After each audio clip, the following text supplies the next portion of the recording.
أشهد أن لا إله إلا الله وحده لا شريك له وأشهد أن محمدا عبده ورسوله لا نبي بعده. اللهم صل على محمد وعلى آله وأصحابه وأنصاره وجنوده ومن تبعهم بإحسان إلى يوم الدين. فيا عباد الله، أوصيكم وإياي بتقوى الله فقد فاز المتقون.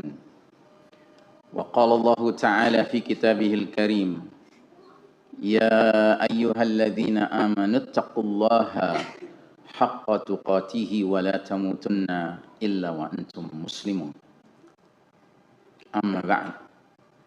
Sidang Jumat rahimakumullah, segala puja dan puji, kemuliaan, keagungan, kecintaan, ketaatan kita serahkan kepada pemilik sejatinya, Allah Subhanahu wa Ta'ala. Kita bersyukur kepada Allah, limpahan nikmat yang begitu banyak masih mengiringi hidup kita, terutama nikmat yang tidak semua orang mendapatkannya, tapi kita termasuk yang mendapatkannya, yaitu nikmatul iman wal Islam, yang dengan itu hidup kita menjadi benar, menjadi terang, menjadi selamat di dunia dan di akhirat. Kita syukuri pula nikmat sehat walafiat, yang dengan itu segenap kewajiban, tugas, tanggung jawab dapat kita tunaikan. Mudah-mudahan kita termasuk hamba-hamba Allah yang pandai mensyukuri nikmat, sehingga bukan saja nikmat itu bertahan dalam hidup kita, tetapi bertambah dari waktu ke waktu. Salawat salam sejahtera marilah kita doakan tercurah senantiasa kepada manusia pilihan, teladan kita bersama, Imamul Muttaqin, pemimpin orang-orang bertakwa, sekaligus qaidul mujahidin, panglima para mujahid yang sejati, Nabiullah Muhammad sallallahu alaihi wasallam, keluarganya, sahabatnya dan para pengikutnya yang setia hingga akhir zaman. Dan semoga kita termasuk umat beliau yang berhak menerima syafaatul uzmah beliau di hari berbangkit nanti. Amin ya rabbal alamin. Saudara sekalian rahimakumullah, beberapa hari belakangan ini kita mendengar berita-berita yang cukup memprihatinkan, di mana Allah Ta'ala yang Maha Kuasa, Rabbus Samawati wal Ard, Rabbnya langit dan bumi, menunjukkan kekuasaannya dengan mengerahkan alam untuk melakukan demonstrasi. Ada yang dalam bentuk tanah longsor, ada yang dalam bentuk banjir, dan ada yang dalam bentuk gunung meletus. Dan jangan dikira, sekalipun memang yang terdekat adalah bencana-bencana yang menimpa Sumatera Barat, dekat dari Riau, Sumatera Utara, Aceh, tidak.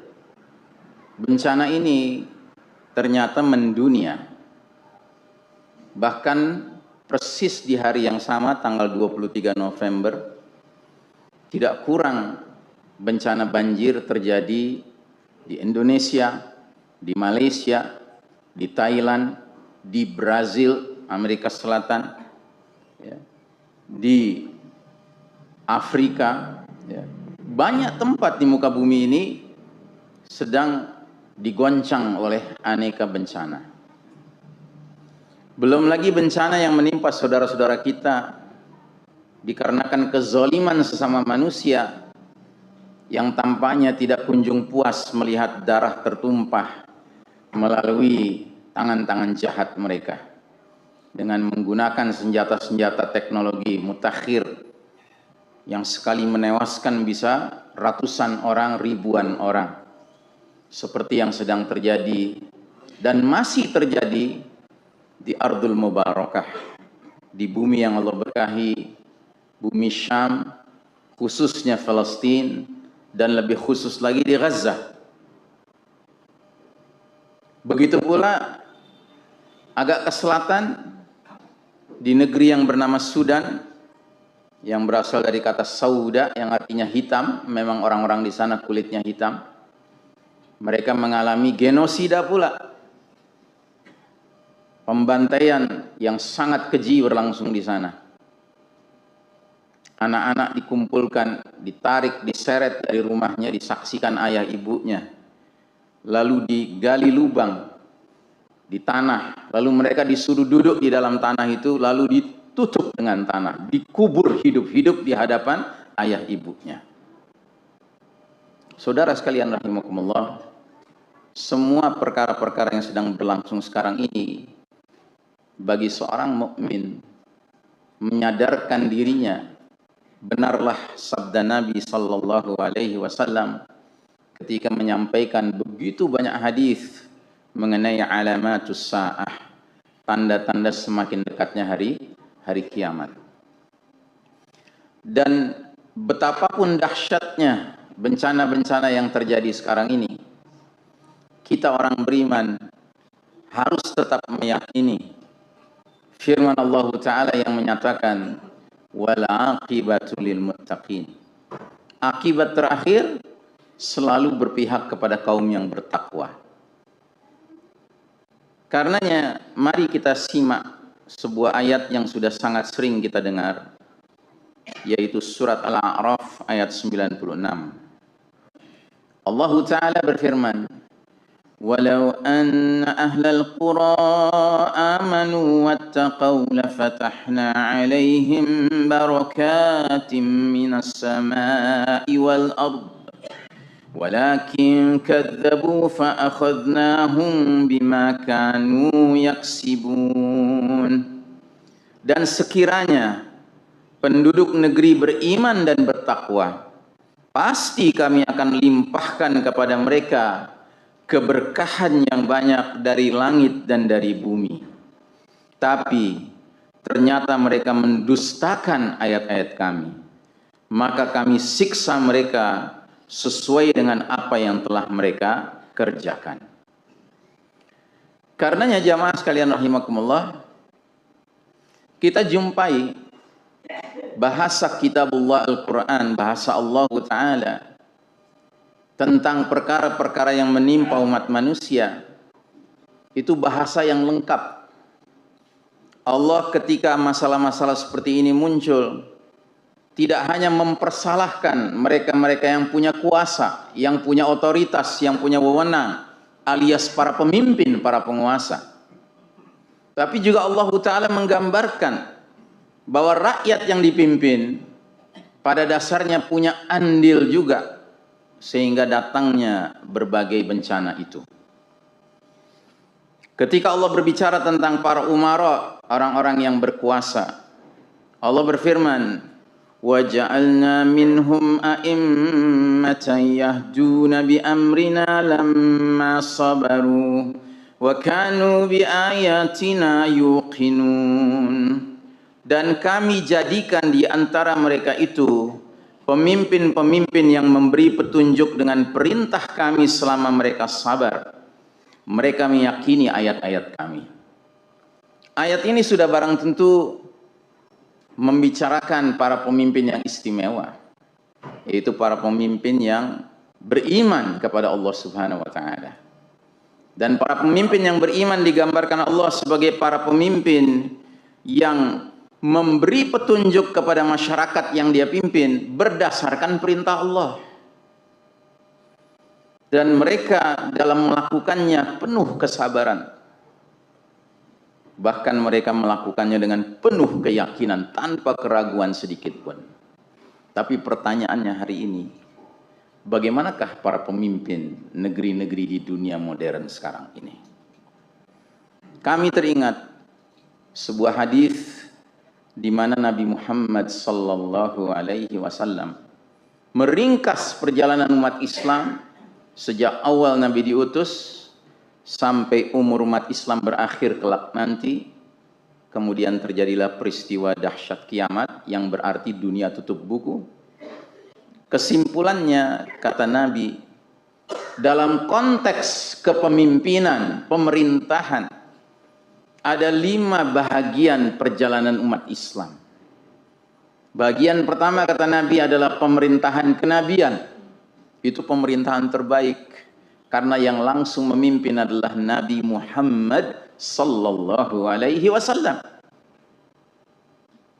Terus yang kedua, jenis pemerintahan khilafatun ala minhajin nubuwah, kekhalifahan yang mengikuti cara-cara Nabi memimpin. Itulah kepemimpinan para sahabat-sahabat istimewa yang sudah dijanjikan kabar gembira akan menjadi penghuni surga. Siapa mereka? Abu Bakar As-Siddiq, Umar bin Khattab, Utsman bin Affan, Ali bin Abi Thalib dan Hasan bin Ali radhiyallahu anhum ajma'in. Setelah itu kata Nabi datang pemerintahan mulkan 'adhan, raja-raja yang menggigit. Menggigit apa? Menggigit Quran dan Sunnah. Apa bedanya dengan pemerintahan sebelumnya yang juga merupakan pemerintahan yang baik, Khulafaur Rasyidin? Bedanya di masa raja-raja Islam yang memimpin, pergantian kepemimpinan sudah menggunakan cara kerajaan waris mewarisi.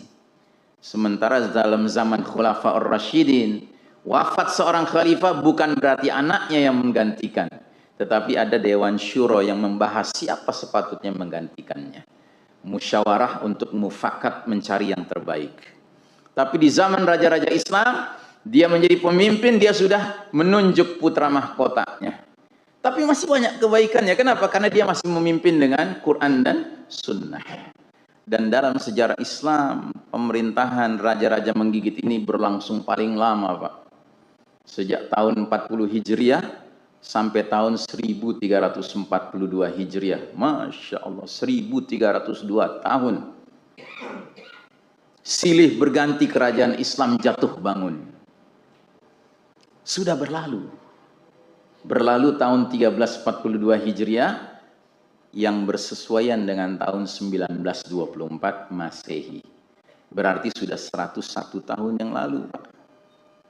Terus kata Nabi, datang pemerintahan jenis yang keempat. Namanya mulkan jabriyah. Para penguasa yang memaksakan kehendak mereka. Mengabaikan kehendak Allah dan Rasulnya. Dan saudaraku rahimakumullah, welcome to reality. Selamat datang kepada kenyataan bahwa kita, saya, Anda, kita semua nih Pak, sedang menjalani masa itu. Dan kalau kita dengar namanya saja Pak, dibandingkan nama pemerintahan-pemerintahan sebelumnya, ini pemerintahan yang paling nggak enak didengar namanya. Penguasa yang memaksakan kehendak mereka. Jadi kalau saudara sekalian merasakan, kok sepertinya sejak saya lahir nggak ada pemimpin yang menyenangkan, yang memuaskan, yang memperhatikan rakyat. Ya karena Nabi sudah bilang, ini masa di mana yang jadi pemimpin itu adalah mulkan jabriyah, penguasa yang memaksakan kehendak, Pak. Dan kehendaknya itu tidak berarti sejalan dengan kehendak Allah dan Rasulnya, tidak. Karena jadi hadis yang lain, Nabi bahkan menjelaskan, awal urusan agama ini an-nubuwah, kenabian, yang diwarnai dengan rahmat Allah. Sesudah itu al-khilafah, kekhalifahan, yang diwarnai dengan rahmat Allah. Sesudah itu al-muluk, raja-raja, yang dinaungi dengan rahmat Allah.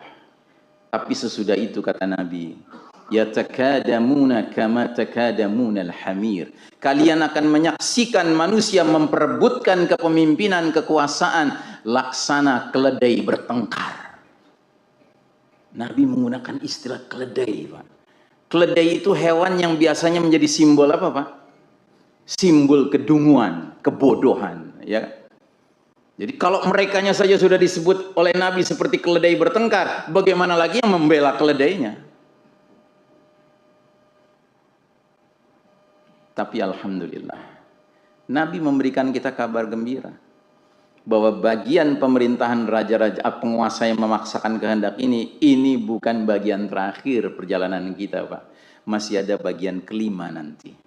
Dan bagian kelima nanti kata Nabi, nama jenis pemerintahannya sama dengan nama jenis pemerintahan bagian kedua. Apa namanya? Khilafatun ala minhajin nubuwah. Kekhalifahannya mengikuti cara-cara kenabian. Tapi kita belum sampai ke sana, Pak. Kita masih berada di era para keledai bertengkar, ya. Dan ini saya tidak bicara dalam konteks yang tertentu, tidak. Bukan saja di sebuah negeri tertentu, tidak. Di semua negeri hari ini begitu, Pak. Anda silahkan lihat ke dunia barat.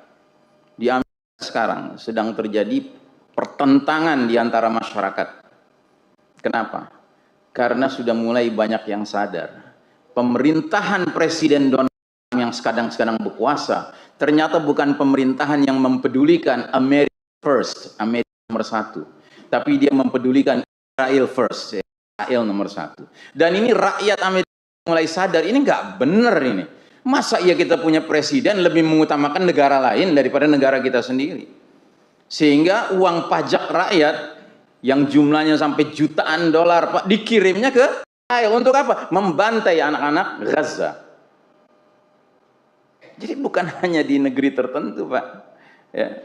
Di negeri-negeri Arab kan banyak rakyatnya yang sudah geram dengan penguasanya. Kenapa? Ya karena penguasanya tidak mencerminkan penguasa yang peduli dengan saudara seimannya. Ya. Jadi jamaah sekalian rahimakumullah, itu dari sudut pemimpinnya. Lalu dari sudut rakyatnya apa problemanya? Problemanya adalah rakyat secara umum juga tidak menjalankan syarat turunnya keberkahan dari langit dan keluar dari bumi. Apa tadi? Walau anna ahlal qura amanu wattaqau. Seandainya penduduk negeri-negeri itu mau beriman dan bertakwa, niscaya keberkahan yang banyak tumpah dari langit dan keluar dari bumi. Tapi problemanya kebanyakan rakyat kita saat ini abai dengan keimanan, abai dengan ketakwaan. Dan kita nggak bicara di tempat yang sudah jelas banyak mungkarnya, Pak, di diskotek, ya, di nightclub, tidak. Kita bicara di pesantren sendiri banyak masalah. Ya, kita nggak usah menyembunyikan, memang itu realita. Kok bisa acara ceritanya mengagungkan Nabi Muhammad SAW, tapi acaranya menampilkan perempuan menari-nari tanpa pakaian yang pantas. Ya. Jadi bagaimana akan datang keberkahan dari Allah Ta'ala? Karenanya saudaraku rahimakumullah, kalau ada yang berpikir begini, Ustadz, saya mah yang penting taat saja sama pemimpin. Kalau memang ternyata ngawur perintahnya pemimpin, ya biar pemimpinnya nanti yang menanggung dosanya. Yang penting saya taat sama pemimpin. Oh, siapa bilang begitu jalan ceritanya? Mari kita simak firman Allah Ta'ala. Yawma tuqallabu wujuhuhum fin nar yaquluna ya laitana ata'na Allah wa ata'na Rasulah. Pada hari ketika wajah muka penghuni neraka dibolak-balikan oleh Allah di neraka, mereka akan berkata, wahai sekiranya dahulu di dunia kami taat kepada Allah dan taat pula kepada Rasul. Ayat ini jika berdiri sendiri, Pak, memberikan pelajaran berharga buat kita. Apa itu? Orang akan menjadi penghuni neraka jika hidupnya di dunia tidak peduli untuk taat pada Allah dan tidak peduli taat pada Rasul. Ya, begitu kan? Tapi ada lanjutannya. Allah tidak ingin kita hanya mengambil itu satu kesimpulan. Ada lanjutannya di ayat berikutnya. Apa? Allah berfirman, وَقَالُوا رَبَّنَا إِنَّا أَطَعْنَا سَادَتَنَا وَكُبَرَاءَنَا فَأَضَلُّونَا السَّبِيلَا.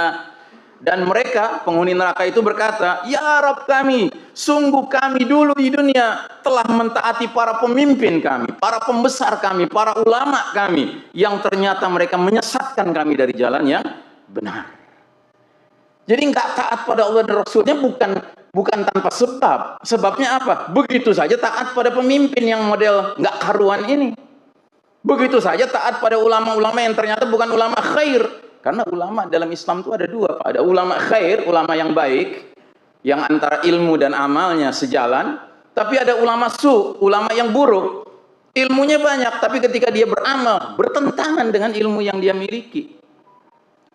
Ya, jadi mereka ini tidak taat pada Allah dan tidak taat pada Rasul. Sebabnya apa? Taatnya kepada pemimpin yang ngawur, pembesar yang ngawur, ulama yang ngawur.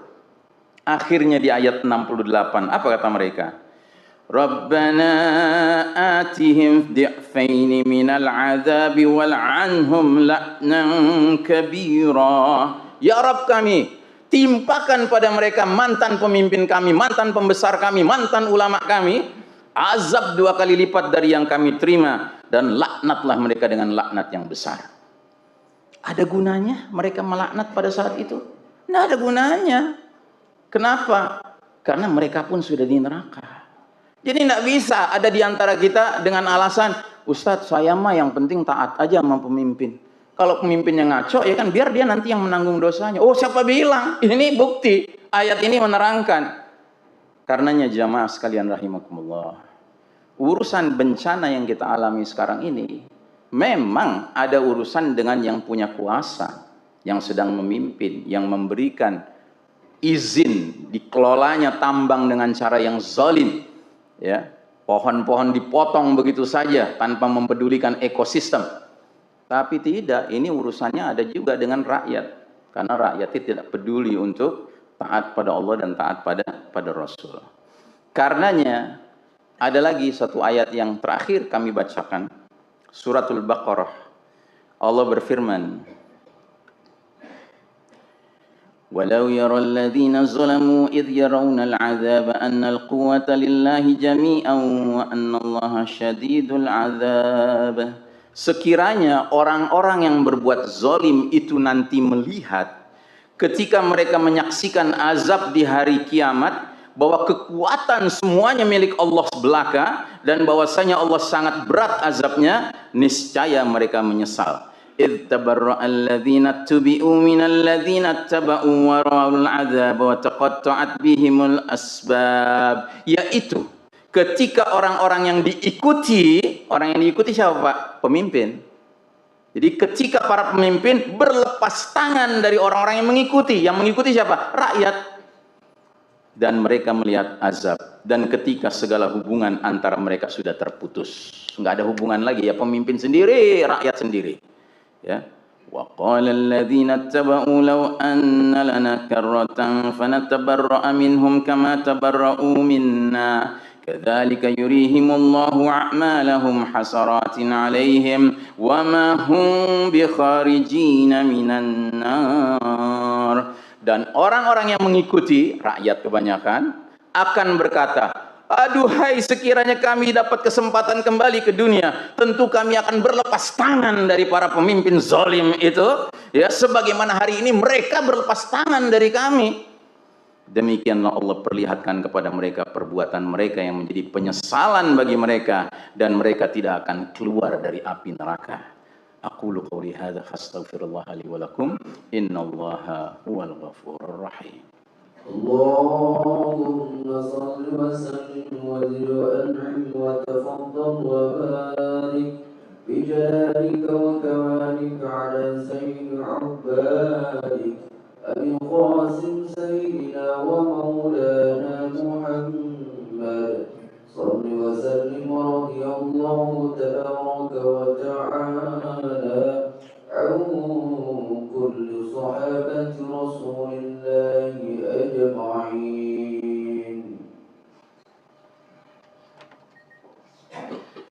Alhamdulillah, wassalatu wassalamu ala Muhammad ibni Abdillah wa ala alihi wa ashabihi wa mawalah. Faya ibadallah, usikum wa iyaya bittaqwallah faqad fazal muttaqun. وقال الله تعالى في كتابه الكريم يا أيها الذين آمنوا اتقوا الله وقولوا قولا سديدا يصلح لكم أعمالكم ويغفر لكم ذنوبكم ومن يطع الله ورسوله فقد فاز فوزا عظيما. أما بعد.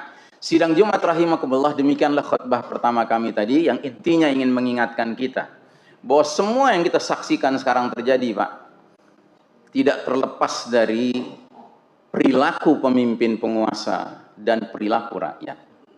Ya. Karenanya, apa yang harus kita lakukan?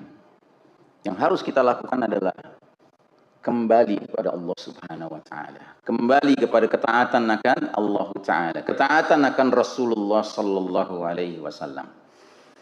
Dan mereka-mereka yang punya posisi kepemimpinan, hendaknya mereka menyadari bahwa kepemimpinan mereka akan mereka pertanggungjawabkan di hadapan Allah Ta'ala kelak nanti. Kullukum ra'in wa kullukum mas'ulun an ra'iyatih. Tiap-tiap kalian adalah pemimpin dan tiap-tiap kalian akan dimintai pertanggungjawaban atas pihak yang dia pimpin.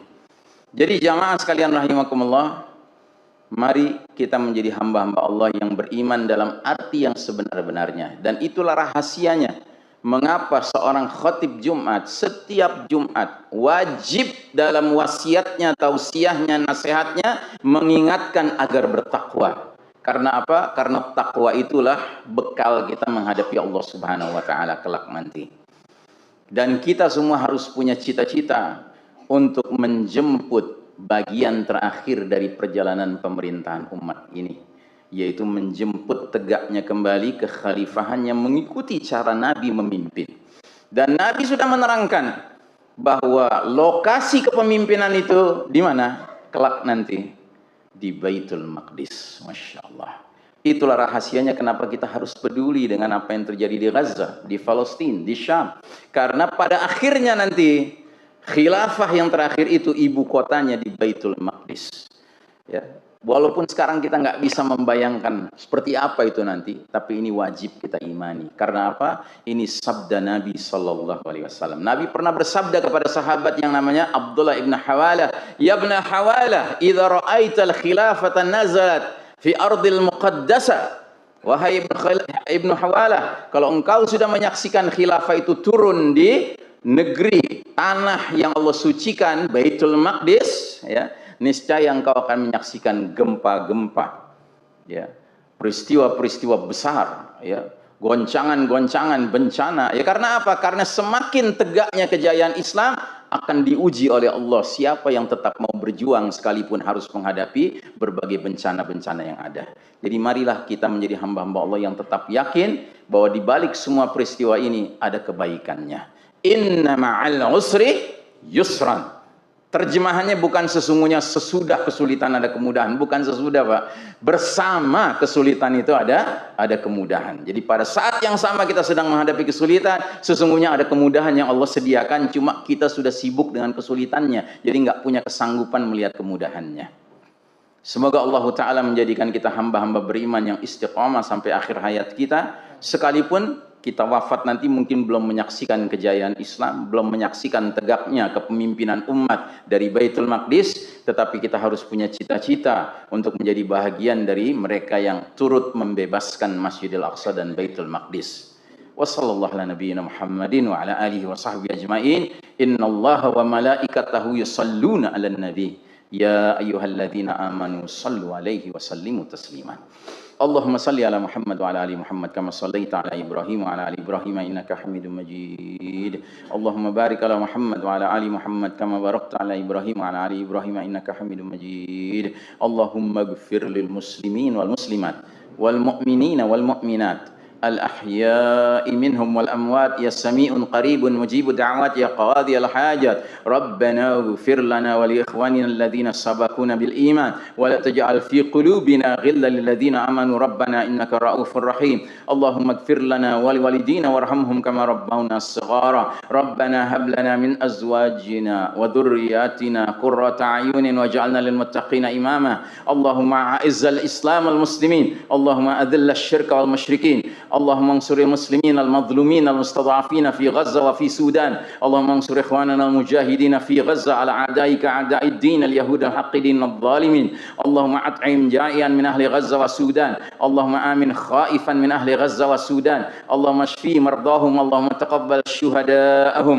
اللهم انصر إخواننا المؤمنين والمجاهدين في سبيل الله في سوريا في إقامة الحكومة الإسلامية اللهم حرر مسجد الأقصى اللهم أعيد مسجد الأقصى إلى رحاب المسلمين اللهم أكرمنا بالصلاة في مسجد الأقصى قبل الممات اللهم اجعلنا من الذين يحررون مسجد الأقصى وبيت المقدس وصلى الله على نبينا محمد وعلى آله وصحبه أجمعين سبحان ربك رب العزة عما يصفون والسلام على المرسلين والحمد لله رب العالمين إن الله يأمر بالعدل والإحسان وإيتاء ذي القربى وينهى عن الفحشاء والمنكر والبغي يعظكم لعلكم تذكرون ولذكر الله أكبر